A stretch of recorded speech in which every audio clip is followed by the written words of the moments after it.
In 2 days, many of us will be celebrating with various kinds of activities for the 4th of July. No matter how we choose to celebrate, what matters is what the celebration is really about. Of course, we celebrate our independence, we celebrate patriotism. But it seems that patriotism has come to mean something a bit different from what it used to be, and has been confused with nationalism. Nationalism is asserting the perceived interests of one's own nation as separate from or superior to the interests of other nations. In short, nationalism is exclusionary.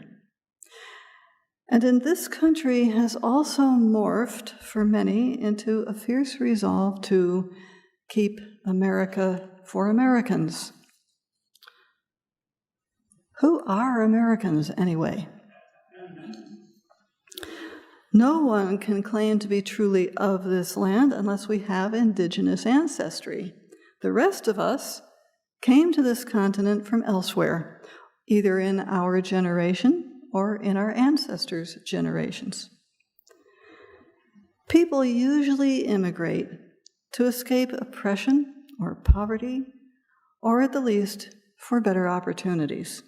Unfortunately, historically, many who came here to escape oppression became oppressors themselves, first to indigenous people, and then to those whom they brought here as slaves, and then to the Chinese who built our railroad system, to the Irish who worked in the factories, and later to the Japanese citizens who were incarcerated during World War II.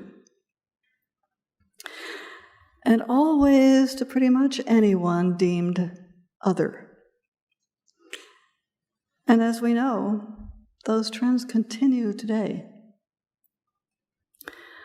Most of our immigrant ancestors struggled and suffered on their journey here, and then struggled against the bigotry they encountered here, struggled for every bit of progress they made. Most of us who now enjoy a comfortable lifestyle have our ancestors' amazing resilience to thank for it. And yet, many of us tend not to trust our current immigrants and immigrant hopefuls to have that same resilience. It's hard for us comfortable Americans to fathom the degrees of suffering that prompt immigration. Many immigrants are still from poverty-stricken or war-torn countries, but now also from countries where children and adults are conscripted into drug cartels.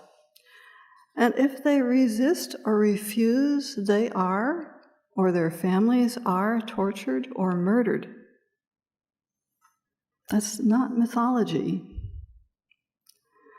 This has resulted in a surge of unaccompanied children seeking asylum in the U.S. In 2022, immigration authorities encountered more than 152,000 unaccompanied children at the U.S.-Mexico border. Children, families, and solo adults often flee their homes with only the possessions they can carry, and they travel on foot and often through more than one country to get here. On such journeys, they continue to be vulnerable to the situations they're trying to escape. These traumas are exacerbated by the treatment they receive at our ports of entry.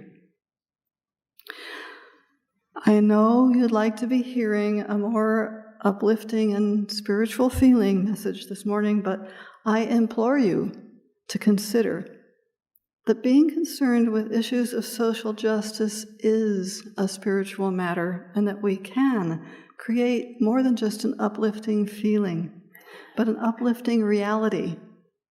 If we allow ourselves to take a hard look at injustice and then resolve to do everything we can to correct it, Also, what I state here in statistics are not my opinion, but are documented. Some of these truths are inconvenient, and we wish they were not so, but that wishing does not make them not so. So please don't shoot the messenger here. Regardless of misinformation we've been fed, entering at an official border crossing is not illegal. In fact, right up until May of this year, asylum seekers were required to enter the U.S. before they could apply for asylum. So we've had a catch-22. If they were deported before they were given the opportunity to apply for asylum, they couldn't apply at all. It is not they who are acting illegally. It was U.S. Customs and Immigration. There have been nearly 2.5 million deportations since March of 2020. Many of those not deported were and are still being transported without informed consent or due process to random cities throughout the U.S., and others are still being separated from their families and detained indefinitely. As of April 23rd of this year, Immigration and Customs Enforcement had 24,944 immigrants in detention. Many are in government-contracted, for-profit detention centers that are incentivized to hold them as long as possible to increase profits. Did you know that we have in Tacoma the nation's largest for-profit detention center for immigrants? The Northwest Detention Center in Tacoma is operated by a Florida-based company with $2.4 billion in annual revenue, which manages more than 90 detention facilities. This past Thursday, an article in the Seattle Times had some interesting news. A state law passed in 2021 that banned private for-profit prisons in Washington state and would have shut down the Tacoma Detention Center has been overturned because it supposedly interferes with governmental federal powers.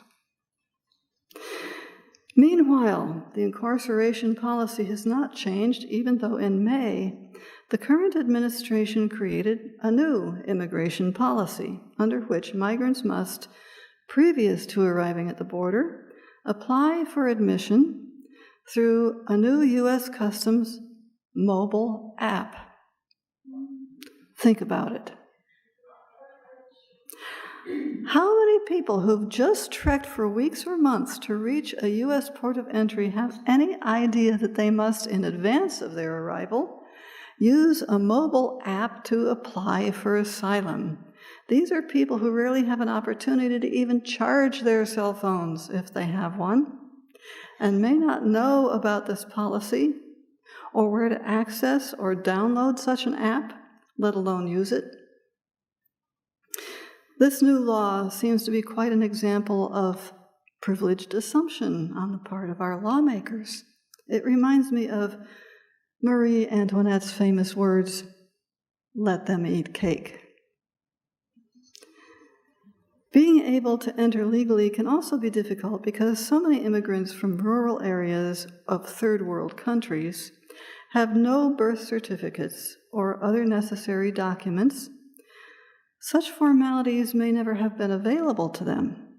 Additionally, asylum seekers are required to secure their own legal counsel, but most have little access to lawyers who speak their language or funds to pay for them.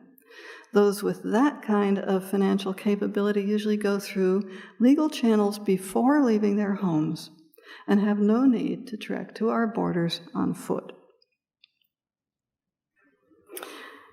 As I was writing this and as I'm reading it, I feel apologetic almost for saying all these things, all these unpleasant realities. But how can we not hear them? Many U.S. citizens are concerned about possible negative influences brought in by immigrants, but gangs, drugs, human trafficking, and such have always been present in the U.S. If we believe, for instance, that human trafficking is only endemic to criminals coming from elsewhere, what about our own history of importing black slaves? In Texas, which has one of the highest immigration rates, one robust study indicated that for every 10% increase in immigrant population, there is a 1% decrease in crime. The majority of immigrants at our southern border are here to escape crime, not to perpetrate it. Many U.S. citizens also believe that jobs are being usurped by immigrants. A study by the U.S. Department of Labor noted that this idea is, quote, the most persistent fallacy about immigration in popular thought, unquote. The ACLU states, quote, Americans are apt to see the jobs immigrants fill, but not the jobs they create through productivity and demand for goods and services. Immigrants pay more than $90 billion in various taxes every year and receive only $5 billion in welfare. Without their contributions to the public treasury, the economy would suffer enormous losses, unquote. Immigrants are 80% more likely to start a business than people born in the U.S., and per capita, immigrant-owned businesses have hired on average 1% more employees than those started by U.S. citizens born here. What did we promise when the Statue of Liberty was erected? Standing as a welcoming beacon of hope, and which has these words cast in bronze on its plaque. Give me your tired, your poor, your huddled masses yearning to breathe free. Send these, the homeless, tempest-tossed to me. I lift my lamp beside the golden door. Perhaps we should honor those words. I know I'm preaching to the choir here, but this is not just about feeling sympathetic, because standing on the sidelines actually enables the status quo. One way to make your life a blessing to yourself is to make it a blessing to others. Can you proactively promote and assist those seeking better lives here? We Unitarian Universalists say we work for justice in our world. All UUs vow to do this. In a world weary of injustice, isn't it time that we make social justice activism a way of life? That would be true patriotism. Here's what you can do to be proactive. Support JCERA's new Multicultural Center, which we heard about from Jean Wallat this morning. It's at 2328 Washington Street. Employ more immigrants. Contribute to bond funds to get a family out of border detention through the Fair Fight Bond Fund at fairfightbondfund.org, which is specific to the Northwest and helps people at the Northwest Detention Center in Tacoma. Attend rallies and events relating to immigration, please. Use social media to post your views. It's amazing how influential you can be. Volunteer to help people learn English so they can avoid discrimination. If you are a lawyer, provide pro bono legal services to immigrants.